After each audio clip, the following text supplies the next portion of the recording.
Hello, my name is Scott Schweiger with Tech Hero.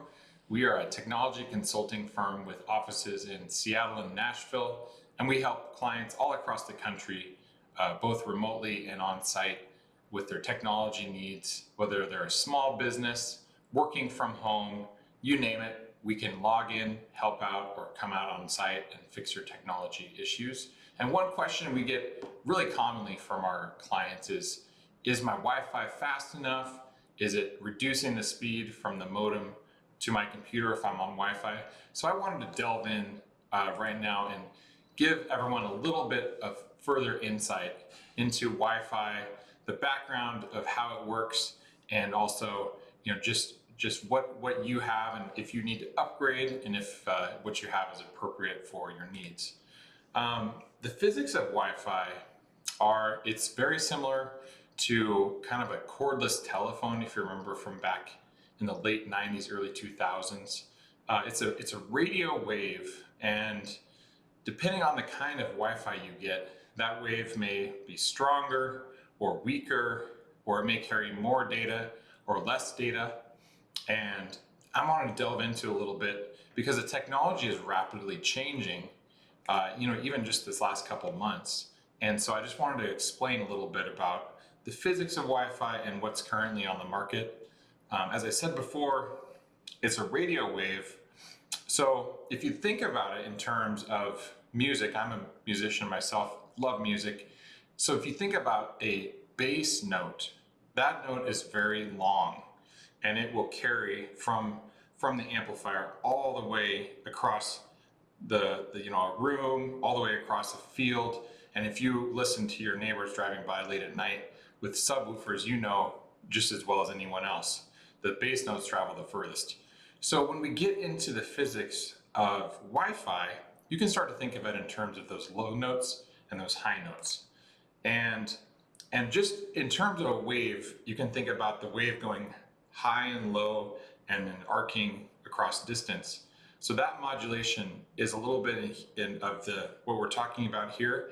And the packets of the zeros and ones, which is the binary that literally gets transmitted across Wi-Fi, across those waves, it dials in a little bit here into modulation.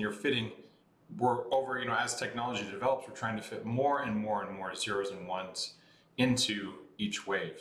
So a little bit about that, and we'll dive in a little bit further as to what the low notes and high notes mean and how that really works when you're connecting over Wi-Fi. Interference, it's a little bit about, for instance, if you're in a home that has marble, iron, aluminum, the wave has to travel through whatever medium your home is or your office is. Interference occurs when that's a very dense object such as marble, or some really, really old hardwood floors can cause interference. The lath and plaster is a surface that is very hard for radio waves to carry through. So depending on how your home is set up, we may have to get a little tricky in how we set up your Wi-Fi. More on that a little bit later. So interference is a big part of the radio waves. I wanted to talk a little bit about, again, getting back to that low note, high note situation. So the different bands that you can use on Wi-Fi, back in the early 2000s, we had basically one type of band, was 2.4 gigahertz. And that is still in use, probably one of the most common uses today for Wi-Fi. That is the lowest frequency band in use right now. And it does help for any kind of situation where you really need to carry that wave or your Wi-Fi as far as possible. So in some cases, we will utilize these 2.4 gigahertz bands for the use of trying to get it as far as possible from the source, which is your Wi-Fi modem, maybe all the way across a field or through a really dense interference like we talked about with the lath and plaster and the marble. Now, what's been piggybacked onto that 2.4 gigahertz band more commonly these days is this 5 gigahertz, which is half the distance. So the wave itself, when we were talking about modulation, is literally half of that. So we could be considered, if you hear a low bass guitar, maybe this would be like an electric guitar or a vocal.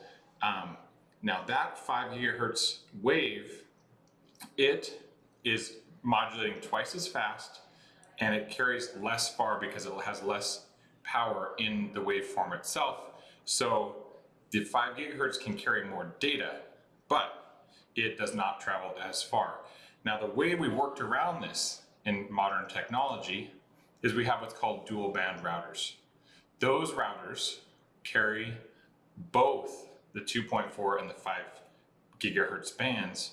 And so depending on what kind of device you have, they will get picked up by whichever your device sees that it wants to use, depending on how close you are to your Wi-Fi router. So a lot of times these days you'll have both 2.4 and 5 gigahertz as options. Now, commonly back 15 years ago, it was common practice to use these Wi-Fi extenders, which would take the signal and reboost it. Now, even though this was good practice a few years back, or honestly 10, 15 years back, we really have a much improved technology. I'll get into it a little bit more a little later in this presentation, but Wi-Fi extenders, we really try to avoid the use of those because they can cause a lot more of that interference that we were talking about. So as we get into the modern technology, just in the last couple of years, Wi-Fi 6 has become available, and then even just this year, Wi-Fi 6E. So I wanted to dive into this a little bit more because it's most common that we will be referring clients to either using 6 or 6E technology, depending on the kind of devices that they have. So 6, without the E, it's a very important distinguishing factor. Wi-Fi 6 uses that 2.4 and 5 gigahertz dual band technology like we talked about. It can achieve really, really fast speeds. So if you're using technology over the past 5 years, MacBooks, tablets, iPhones, Androids that do not have the 6 gigahertz technology, we would want to deploy this Wi-Fi 6 at your home or office. But if you are on, up to snuff on all of your tech and you have brand new iPhones, then we would potentially move you over to the 6E Wi-Fi, which is, again, has just been released recently.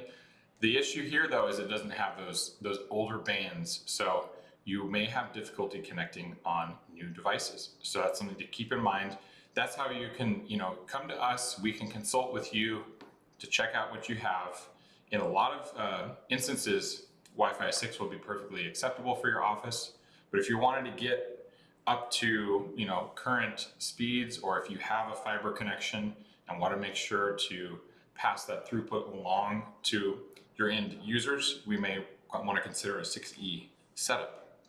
Again, this kind of reiterates here the difference between 6 and 6E.